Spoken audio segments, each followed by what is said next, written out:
Tim Skarke, Ball gewinnt Abstand 98 an der Mittellinie. Das ist Fabian Holland zurück zu Klaus Jasula an der Stelle.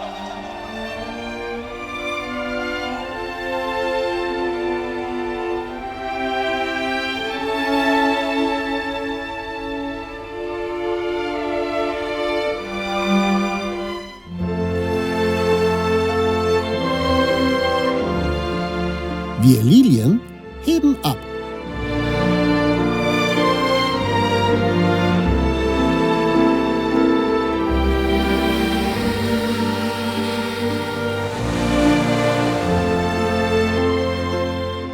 Darmstadt 98 weiter noch am Ball. Da bringt er die Reingabe mit dem Tor. Der erste Fußballverein mit fliegendem Fanmerch.